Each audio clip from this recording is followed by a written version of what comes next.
The one and only Botticelli. Botticelli and Raphael, shirts and trousers. புதிய தலைமுறை நேயர்களுக்கு வணக்கம். தேர்தல் நேரத்தில் கச்சத்தீவு விவகாரம் மீண்டும் பூதாகரமாக வெடிச்சிருக்கு. கச்சத்தீவை மீட்கணும் அப்படின்னு ஒவ்வொரு அரசியல் கட்சியும் வாக்குறுதிகளை கொடுத்த வண்ணம் தான் இருப்பாங்க. ஆனால் மீனவர்கள் பாதிக்கப்படுறப்போ மக்கள் ஆர்ப்பாட்டங்களோ போராட்டங்களோ கோரிக்கைகளோ வைக்கிறப்போ மத்தியிலும் மாநிலத்திலும் எந்த அரசு ஆட்சியில் இருந்தாலும் அவர்கள் எடுக்கிற நடவடிக்கைகள் மீனவர்களை பாதுகாப்பதற்கு போதுமானதாக இருந்ததே கிடையாது. தொடர்ச்சியாக மீனவர்கள் பாதிக்கப்பட்ட வண்ணம் தான் இருக்காங்க. அவங்களுடைய படகுகள் இலங்கை கடற்படையால் பிடிக்கப்படுது, மீனவர்கள் கொல்லப்படுறாங்க, மீனவ மக்கள் தொடர்ச்சியாக பாதிக்கப்பட்டு தான் இருக்காங்க. இந்த ஒரு சூழல்ல கச்சத்தீவு பற்றி தமிழ்நாடு பாஜக தலைவர் அண்ணாமலை வெளியிட்டிருக்கிற ஒரு தகவல் மீண்டும் அரசியல் களத்தை சூடுபடுத்தி இருக்கு. என்ன அப்படின்னா, வெளியுறவுத்துறை அமைச்சகத்திடமிருந்து கச்சத்தீவு இலங்கைக்கு எப்படி ஒப்படைக்கப்பட்டது அப்படின்றத பத்தி RTI மூலமா சில தகவல்களை வாங்கி அதை பொது வழியில வெளியிட்டார். அதை பத்தி அவர் சில தகவல்களையும் பேசியிருந்தார். அவர் சொன்னது என்ன அப்படின்னா, between the two foreign secretaries illegally they removed Article 6 whereby the Kachativu was completely lost to Sri Lanka. That is why right now we see the fishermen brothers and sisters from Tamil Nadu, when their grandparents, when their forefathers, when their fathers were able to reach Kachativu, even till Neduntivu. Right now, it's a problem. So you see all kinds of issues. Now, who is responsible? Congress is 100% purely responsible.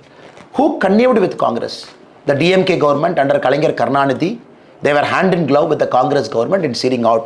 So tomorrow when we speak, I would like to talk on the second part of the document, the discussion between the Foreign Secretary and the Tamil Nadu then Chief Minister about how they are planning to give away and how they are going to control this political anger and everything. Annamalai வெளியிட்டிருந்த தகவல்களை குறிப்பிட்டு பிரதமர் மோடியும் தன்னுடைய எக்ஸ்தலத்தில் பதிவிட்டிருந்தார். அவர் என்ன சொல்லியிருந்தார் அப்படின்னா, இலங்கைக்கு கச்சத்தீவு தாரை வார்த்து கொடுக்கப்பட்டது தொடர்பாக புதிய தகவல்கள் வெளியாகி இருக்கு. குறிப்பா காங்கிரஸ் கட்சியை ஒருபோதும் நம்பவே முடியாது. இந்தியாவுடைய ஒற்றுமை நலன்களை 75 ஆண்டுகளாக காங்கிரஸ் கட்சி பலவீனப்படுத்தி இருக்கு அப்படின்னு சொல்லியிருந்தார். பிரதமருடைய குற்றச்சாட்டுக்கு மறுப்பு தெரிவிச்சிருந்த தமிழ்நாடு காங்கிரஸ் கமிட்டியுடைய தலைவர் செல்வ பெருந்தகை, கச்சத்தீவை மீட்போம் அப்படின்னு சொன்ன பிரதமர் மோடி 10 ஆண்டுகளாக என்ன செஞ்சுட்டு இருந்தாரு அப்படின்னு கேள்வி கேட்டிருக்காரு. என்ன சொன்னார்? இவங்க செய்யல, நான் வந்தா செய்வேன்னாரு. 10 ஆண்டுகளா இவர் என்ன செஞ்சார்? ஏன் கச்சத்தீவை மீட்டெடுக்கல? ஏன் அருணாச்சல பிரதேச பாதுகாக்கல? லடாக்கை ஏன் பாதுகாக்கவில்லை? பல ஆயிரம் ஸ்கொயர் மீட்டர்களை பறித்திருக்கிறது, ஆக்குபை பண்ணி இருக்கிறது, அபகரித்திருக்கிறது. சீனா வாய் திறக்காமல் பயந்து மௌனியாக இருக்கிறார். அகில இந்திய பாஜக தலைவர்கள் காங்கிரஸை குற்றம் சாட்டுறதும் காங்கிரஸ் தலைவர்கள் அதுக்கு மறுப்பு தெரிவித்து தன்னுடைய விளக்கத்தை கொடுக்கறதும் தொடர்ச்சியாக நடந்துட்டு இருக்கு.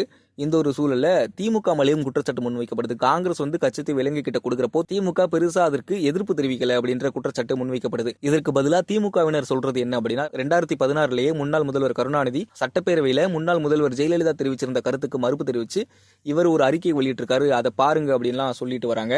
இந்த ஒரு சூழல்ல மூத்த பத்திரிகையாளர் ஐயநாதனை நம்ம தொடர்பு கொண்டோம். அவங்க கிட்ட இதை பத்தி கேட்டோம். அவங்க சொன்னது இன்னும் டீட்டெயில்டா இருந்தது.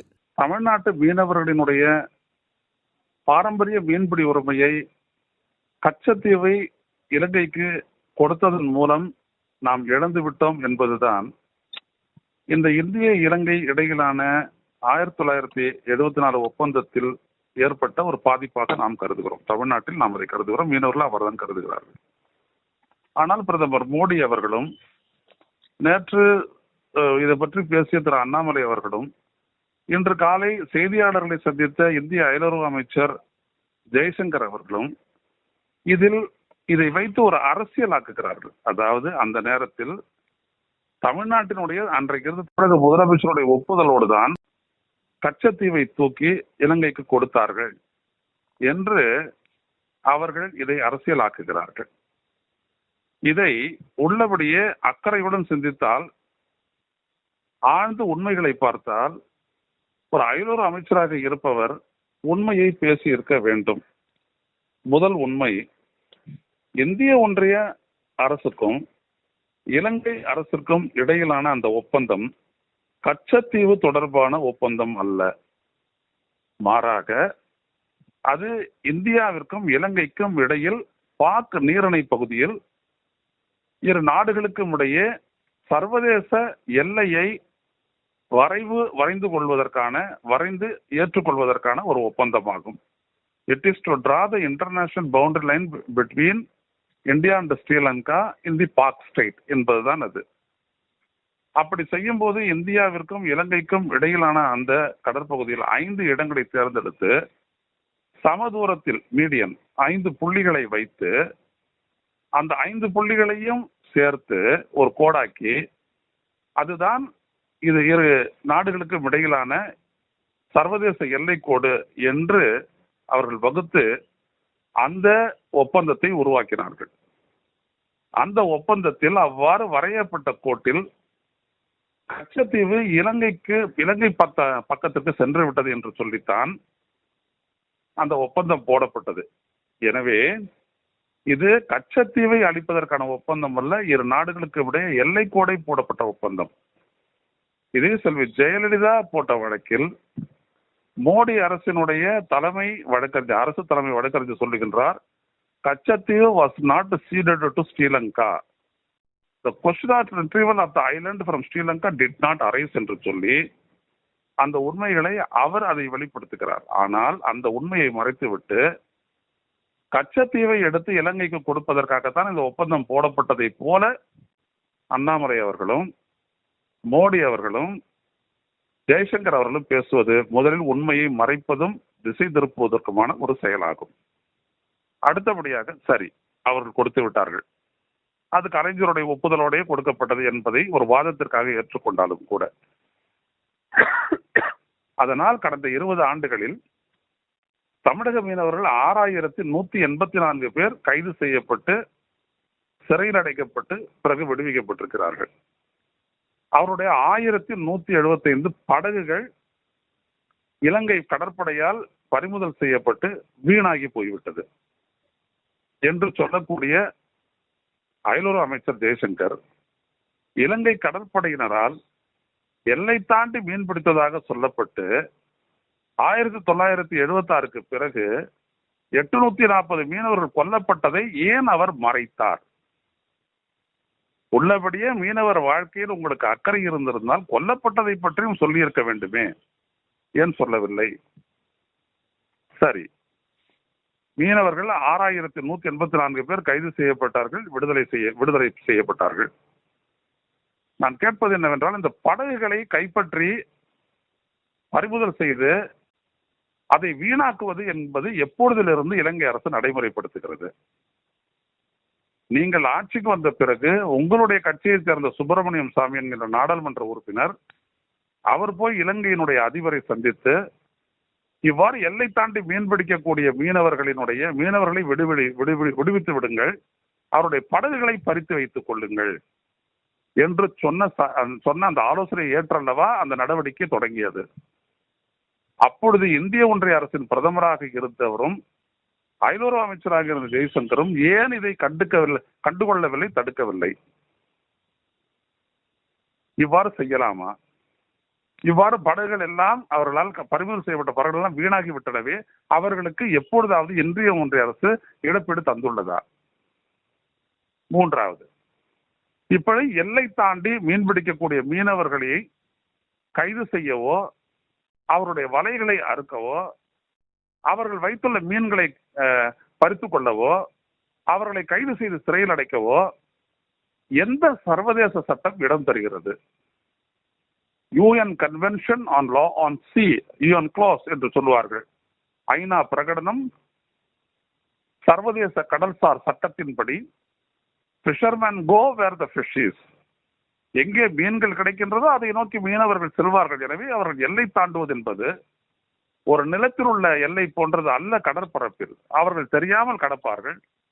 அவ்வாறு கடக்கக்கூடிய மீனவர்களை எச்சரித்து திருப்பி அனுப்ப வேண்டுமே தவிர அவர்களுடைய வலைகளை கைப்பற்றவோ மீன்களை கைப்பற்றவோ அவர்களை கைது செய்யவோ துன்புறுத்தவோ கூடாது என்று சொல்லியிருக்கும் போது, அதை இலங்கை அரசு தொடர்ந்து செய்து வரும் பொழுது அது எந்த அரசுமே, அது காங்கிரஸ் அரசாக இருந்தாலும் பாஜக அரசாக இருந்தாலும், அது மன்மோகன் சிங் அரசாக இருந்தாலும் வாஜ்பாய் அரசாக இருந்தாலும் மோடி அரசாக இருந்தாலும் நீங்கள் ஏன் கண்டிக்கவில்லை?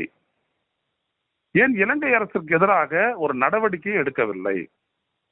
இந்தியாவிற்கும் இலங்கைக்கும் இடையே உலகக்கோப்பை இறுதிப் போட்டி நடந்து இந்தியா வெற்றி பெற்ற போது அந்த கடற்பகுதியில் மீன்பிடித்துக் கொண்டிருந்த 4 இந்திய மீனவர்களை இலங்கை கடற்படையினர் வெட்டி கொன்றார்களே, அதற்கு ஏன் இந்திய ஒன்றிய அரசு ஒரு கண்டனத்தை கூட தெரிவிக்கவில்லை?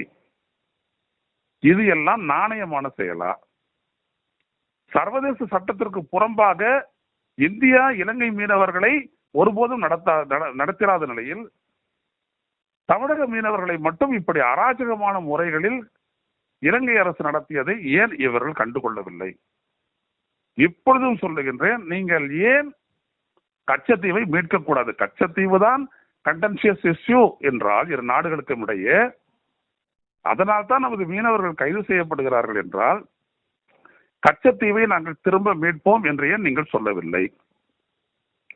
இப்படி கச்சத்தீவை மீட்போம் என்று சொன்னாரே சுஷ்மா ஸ்வராஜ், அது தொடர்பாக ஒரு ஆவணத்தை இந்த ஐயநாதன் நான் தயாரித்து அதை பாஜக தலைவர்கள் ராஜா, இல கணேசன், போட் ராதாகிருஷ்ணன் உள்ளிட்டவர்கள் கொண்டு சென்று சந்தித்து கொடுத்த போது அதை நிறைவேற்றி விடலாம் என்று சொன்ன சுஷ்மா ஸ்வராஜ் ஒரே நாளிலேயே that is a settled issue, we can't do anything about it என்று எனது அமைச்சகம் சொல்லுகிறது என்று பதில் கூறி அனுப்பினாரே. அவ்வாறு மோடி சொல்லிவிட்ட பிறகு 10 ஆண்டுகளுக்கு பிறகு மீண்டும் இப்பிரச்சனையை எழுப்புகிறீர்களே, இது அரசியல் லாபம் தேடுவதற்கா அல்லது மீனவருடைய உரிமையை மீட்பதற்கா? மீனவர்களுடைய மீட்பதுதான் உங்களது குறி என்றால் 10 ஆண்டுகளுக்கு முன்னால் இது தொடர்பாக உங்களுடைய கட்சியினுடைய தமிழ்நாடு கிளை மேற்கொண்ட முயற்சிக்கு நீங்கள் ஏன் முற்றுப்புள்ளி வைத்தீர்கள்? எனவே இன்றைக்கு அண்ணாமலை அவர்களோ பிரதமர் மோடி அவர்களோ அயலுறவு அமைச்சர் ஜெய்சங்கர் அவர்களோ செய்வது வெறும் அரசியல் அக்கறை அல்ல, இது அவர்களுக்கு எதிராகவே திரும்பும். ஏனென்றால் தமிழ்நாடு, தமிழக மீனவர்கள், அவர்களுக்கு இதெல்லாம் நன்றாக தெரியும். எனவே இது அவர்களுக்கு எதிராகவே திரும்பும். சார், அவங்க பிரதமர் நேரு மேலேயும் குற்றச்சாட்டு வைக்கிறாங்க. இந்த மாதிரி பிரச்சனை அப்பயே வந்தது, இந்தியா சுதந்திரம் அடைஞ்சு கொஞ்ச நாள்லயே வந்துச்சு. ஆனா நேரு சொன்னாரு இதெல்லாம் சின்ன பிரச்சனை, இதுலலாம் நான் கவனம் செலுத்த மாட்டேன் அப்படின்னு சொன்னதான் அண்ணாமலை அவர்கள் சொல்றாரு. 74 ஒப்பந்தத்தின்படி எந்த விதமான பிரச்சனை இல்லைன்றதுதானே இவரும் சொல்றாரு. யாரு? ஜெய்சங்கர் சொல்றாரு மீன்பிடி உரிமை இருக்குது, எல்லை கோடு போட்டாங்க, அந்த எல்லை கோட்டில் அந்தாண்ட போனது அவ்வாறு அழிக்கப்பட்டதுதான் தவறு அப்படின்னு சொல்றாரு ஜெய்சங்கர். அந்த எல்லை அந்த ஒப்பந்தத்தை வந்துட்டு தப்புன்னு சொல்லலையா? அவ்வாறு ஒப்பந்தம் போட்டது தப்புன்னு சொல்றாரா என்ன? அப்புறம் நீங்க நேருவை குற்றம் சாட்ட போனீங்களே, தவறு இல்லையா அது? நீங்கள் என்ன சொல்ல வேண்டும்?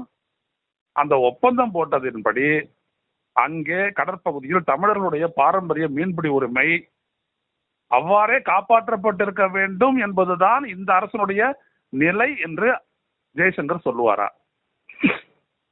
சொல்லுங்க. சொல்லலையா? அவரு குற்றம் சாட்டிட்டு அப்படியே போயிடுறாரு.